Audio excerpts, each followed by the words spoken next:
असे आम्ही थोडे तसे. जरी आम्ही वेगळे, आमचे वेगळेपण वाखाणण्याजोगे. न्यूटन, आईन्स्टाईन सारखी मोठी माणसंही आमच्यातलीच बरं का.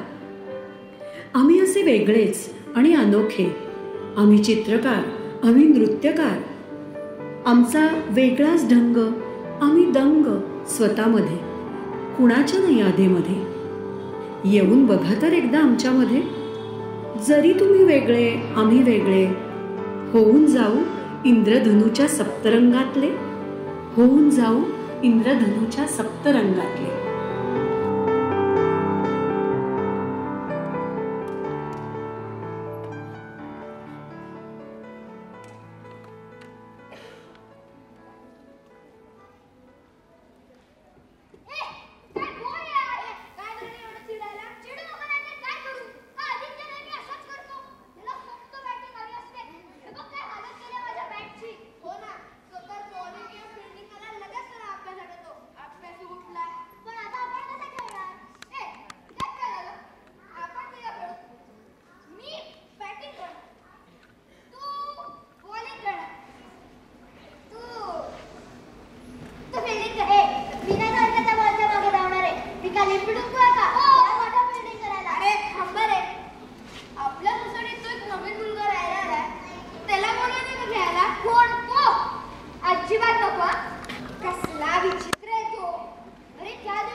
की जोरजोरात रडणं, जोरजोरात हसणं, त्यांच्या एन्व्हायरमेंटमध्ये ट्रिगर आला ना की त्यांचं वागणं बदलतं. आता हे एन्व्हायरमेंटल ट्रिगर काय असतं?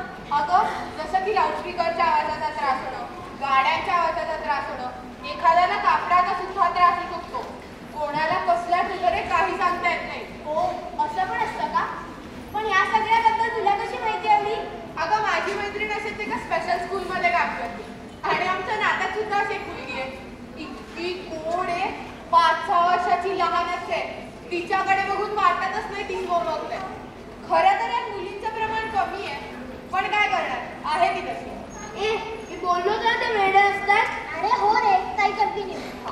या मुलांना ना समाजात वावरतं किंवा आय कॉन्टॅक्ट याचा जास्ती त्रास होतो.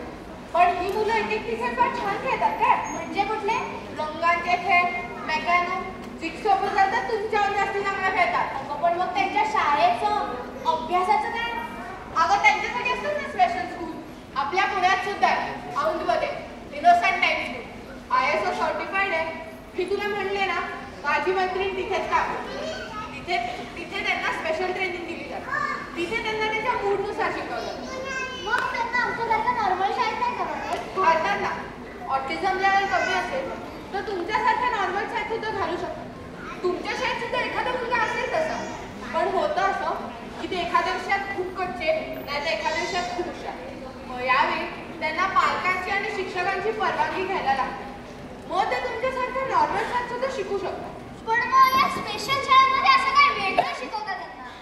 आणि तिथे त्यांचे स्टेजेस आणि लेवल वेगळे असतात. तिथे त्यांना कौशल्य व्यवसाय शिकवला जातो. अरे म्हणजे व्होकेशनल कोर्सेस. करेक्ट. यामुळे ते इंडिपेंडेंटली कमवू शकतात. प्रत्येक मुलाबाबतीत असं होत नाही. मग अशा वेळी काही संस्था असतात ज्या त्यांना आयुष्यभर सांभाळतात. तर अवघडच आहे की आयुष्यभर सांभाळायचं म्हणजे कठीणच आहे. कठीण आहे गं. ॲक्च्युली यासाठी ना अशी कुठली वेगळी मेडिकल ट्रीटमेंट नाही. थेरपी आहे, काउन्सिलिंग सुद्धा आहे. यामुळे त्यांच्या काळानुसार बराच फरक पडतो. पण मग ती अचानक व्हायलेंट झाली किंवा हाताबाहेर गेली तर मग त्या मुलांबरोबर कशी खेळणार? अगं शक्यतो असं होत नाही. त्यांच्या मूडनुसार खेळलं ना की ते व्हायलेंट नाही होत. पण हा, त्यांच्यावर लक्ष ठेवायला कोणी ना कोणी नक्की असतं.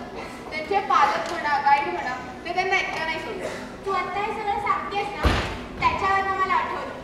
बरं का, मी जेव्हा तुमच्या आवडी होते ना तेव्हा आमच्या समोरच्या बंगल्यात एक काकू राहायच्या. पण त्या ना जरा वेगळ्या होत्या. म्हणजे ऑटिस्टिक होतं का नाही ते नाही माहिती, आणि तेव्हा ऑटिझमचा शोध लागला होता का नाही हे सुद्धा मला माहिती नाही. पण त्या वेगळ्या होत्या. तरी सुद्धा त्यांनी इतकी सुंदर बाग फुलवली होती. अगं तुला आश्चर्य वाटेल ऐकून, इतकी सुंदर बाग होती त्यांची. त्या दिवसभर बागकामच करायच्या. पण महत्त्वाचं हे की त्यांच्या कुटुंबांनी कधीच त्यांना वेगळी अशी ट्रीटमेंट दिली नाही. अगं असतील मोठ्या ऑटिस्टिक. कारण पूर्वीच्या कुटुंबात ना अशी एक व्यक्ती नक्की असायची. पण व्हायचं असं की ते पूर्ण कुटुंब त्या व्यक्तीला सामावून.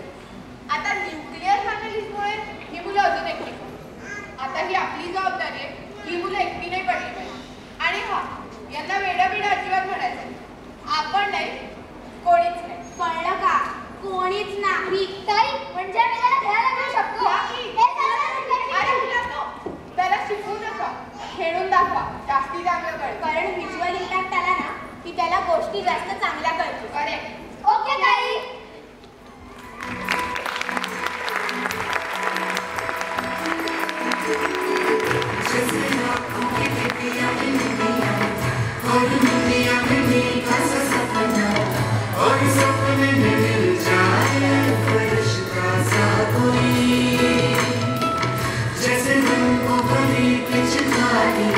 जैसे तितलियों फूलों की प्यारी, जैसे